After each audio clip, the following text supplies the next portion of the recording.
So of the breakdown, my name is Eugene Osei. It's Monday. Today my young man Leo is not here, but on Wednesday you hear from Leo. Today we are talking about the NPP presidential primaries. We want to take you on a certain journey for you to understand the historical antecedent behind this presidential race. We will be going into the data. We will examine the chances of Dr. Bawumia. We examine the chances of Kennedy Japan. I basically, I don't know how to title this presentation. I believe I can call it the prophets, the polls, and the people, because the people is the delegate. They will decide. The prophets have spoken, the polls have spoken. Musadanaqua has released his last poll on the NPP presidential primaries. My good friend, Dr. Vania of Amstead, has also released this poll. The prophets have spoken. El Bernard has spoken. Other prophets have spoken. The delegate will speak on Saturday, the 31st of January 2026. Now, what does the number say? Basically, when you come to my screen, these are the gentlemen, the 5 gentlemen contestant. They were arranged in that order. So number 1 is Kennedy Japan.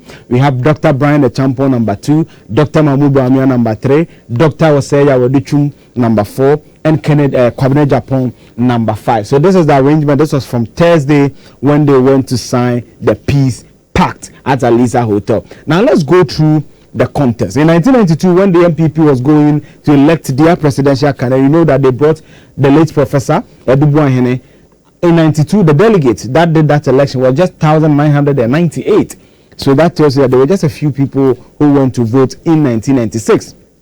Now, in 1996, when they went to another, primary to elect President J.A. Kufuor for the first time, the delegates that went to do that election were just around 1,996. Then in 1998, I believe this is wrong. We need to correct it. In 1998, there were 1,993, and the 98 one was Asuyane, where they elected J. Kufuor for the second time, and he won the 2000 election against Prof. Mills and the NDC. Now, in 2007, in Legon, where 17 of them showed up to contest, including the likes of Professor Kwabena Frimpong Boateng, Boachie Jakon, or Safo Manfo. We had the likes of Kwabena Japan, who in the Kufuor, Alan Kwadwo Martin, and the Kufuor won. In fact, the Kufuor was, they didn't win the first round. He was supposed to get 50+1, but he didn't get it. And Alan Martin said that, no, my big brother got enough votes. I think that we should go. And there was that acclamation in Legon in 2007. The delegates that did that election was 2,293. Then in 2010, the delegate shot up to 106,590. That is huge. Then in 2014, when they elected President Kufuor for the last time as a candidate before he won the 2016 election, that was 115,000 delegates. Now in 2023, the delegate that voted in that election was 204,144. So this has been the journey of the NPP when it comes to the number of delegates who voted in their presidential elections since 1992. The current figure is 219,911. This is according to Joe Osei, the former member of parliament for Bekwai and the chairman of the presidential election committee of the NPP. 211,911. He said that on Thursday on SMPF, but he gave a caveat that there are still considerations in there. Let me give you this context. As we speak, it is not clear whether the TESCON, which is the tertiary branches of the NPP, will vote. It's not clear. As we speak, proxy votes has also been disallowed. There's no conversation about the meaning that if Leo, for example, is in Belgium, cannot come to Ghana and vote, he can maybe give an authority to say David to vote for him. That issue is also pending. But as we speak, and per Thursday, the communication he gave on Asempa FM, there are 219,911 confirmed delegates that will be voting on Saturday, the 31st of January 2026. Now, this is the performance of the NPP candidate since 1992. So in 1992, the good professor himself, Professor Ohene, just got 56.6%. Then in 1996, the first time President Kufuor, he had 51.99%, just about 52%. Then in 1998, against Kufuor and the likes, President Kufuor again did well. He got 64.6%. So let's note it here.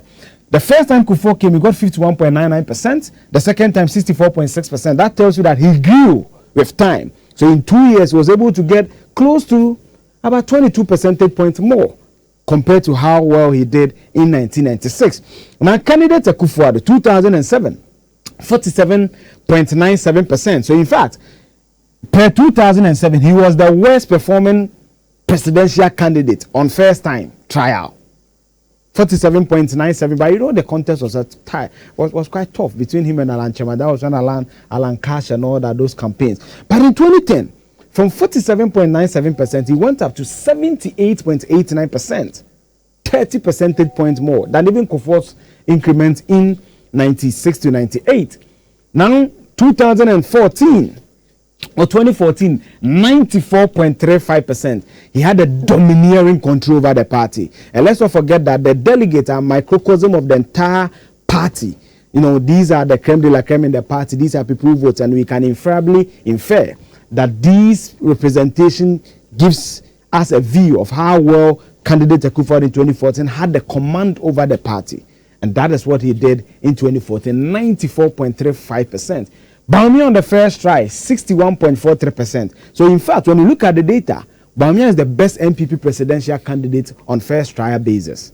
Edubuahin 56, Kufuor 51, Akufo-Addo 47, Bawumia 61%. That is huge. Now some analysts are saying that based on the trajectory, if Bawumia is to win, note me carefully, is to win and do not get anything above 60%, it spells doom for him. It will mean that he doesn't have a resounding control over the party. What are the polls predicting? I'll come there, but that's my analysis here. It tells me that if Dr. Bawumia is supposed to win on Saturday, he's supposed to do better than the 61.43% because that is the trend in the NPP. Kufuor did 51. The second time he did 64. Akufo-Addo did 47. The second time he did 78. Bawumia did 61. What will he do in Saturday? The time will tell. But what is the poll saying? This is what the poll is saying. This is my good friend, Dr. Evans. Yeah, we are both yearly products. I've been on flight with him. Very, very astute gentleman. A banker. He understands numbers and all that. He's done a poll. What is this poll saying? Before I go into what the poll is predicting, let me give you a bit of context and method because I notice that sometimes the conversation, people don't understand it a little bit and all that. So let me flex my science background here. Now, this is the delegate or the sample and data collection that he did. He basically explaining how he came by the poll. So of the 204,893 delegates, as of October 2025. So he's basically looking at this 2023 delegates album and using that to, you know, generate his sample size and do the analysis. So he says that as of October 2025, the delegate system he had was 204,893, and out of that they did a sampling of 40,980, which is 20% of the total population of delegates. So meaning that when we picked 10 delegates, 2 of them were sampled to be spoken to. Please get it. Now when they decided to place phone calls to them, he did phone calls to them 9,432, which is 23% of the 40,988 didn't respond. So get it. The total delegate system is 204,893. He isolated through random sampling. And when you say something is random, means that you don't target it. So if it's random, I just walk into Love FM studio, there's a lady from a travel and tour, there's David, there's Leo there. Randomly, I can come to some methodology and say that, okay, I'm looking at fair people. I'm looking at fair people in shorts. I'm looking at fair people in white inner. That is random. But selective Leo, no. So this is random. That is the 40,898. And out of that figure, 9,432 were not responsive. So that's basically what the survey, the methodology is about. He spoke to them between October 20, 2025 and January 9, 2025. Now what he did is that basically he went to the regions as he went to the regions and spoke to the delegates or called them when the candidates have been to that region. So if it's Ashanti region, Kennedy has been here, Bawumia has been here, then they sample them and take their views when it comes to this analysis. So that's basically the sample and data collection methodology of Dr. Evans. Now this is his prediction. He's predicting that Kennedy and Japan will win.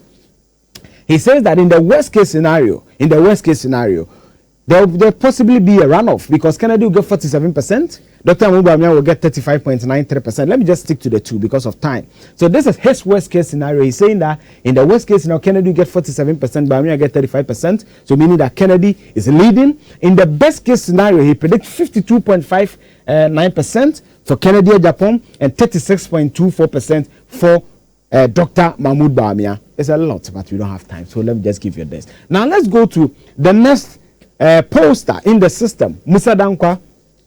I spoke to him this morning. He's also brought his poll. There's also his methodology. Sorry, he spoke to 10,133. Let's not forget that Dr. Vania said that he spoke to 40,988. 9,000 were not responsible. That's about 30,000. But Musadanaqua spoke to 10,133. Also delegates. He also did the same phone call. But there's something here, random probability sample, as I explained it, that is random. You go by a certain analysis, a certain equation to select the people and all that. Now, he said that his margin of error is plus or minus 1.57%. Now, let me explain. So, 1.57% basically means that if I say you get 50%, the lowest possible case is deducting 1.75% from that 50% and adding 1.57% as the highest amount of percentage you get. So it's a plus and minus. That's basically what it means. Confidence level means that if he does this 400 times, he's sure that 99 out of that 100 times he will have the same result. That's basically what confidence level basically means. And as I said, it's a computer assistant telephone interview, and he conducted the interview between the 29th of December 2025 to the 23rd of January 2026. So that's also the methodology and approach Musadanaqua used. Now, what was he saying? He's saying that when you go to the committed model of delegates he spoke to, this is the figure. Mahmoud Bawumia gets 48%, Kennedy Japan get 25%, and that is that. Vania Champion 6%, Yawo Juchu 1%, Kennedy Japan will be, but when you run it, to come to zero when it comes to the percentages. But here's where Musadanaqa's research is interesting. Not disclosed. Those who are saying that I know I'm voting, but I'll not tell you, it's 21%. Now, beyond that, he did what he called a prediction. After everything, he just put everything together and said, let me predict and call the election. He said that Mahmoud Bawumia gets 57%, so meaning there will not be runoff. He says Kennedy get 28%, Vania Champion get 13%, Dr. Yawo will get 2%, and Comrade Japan get a 0 percentage point. So this is Musadanaqa's prediction. But Dr. Vania says something at the end of his poll which I like. He says that numbers tell us who is ahead, strategy decides who stays ahead. And in this last week, I believe that the polls will inform some of these numbers. Yes, it's true. Polls can also serve as agenda. Polls can also make people or sway voters along a certain line. But as I always say, polls are like bikinis.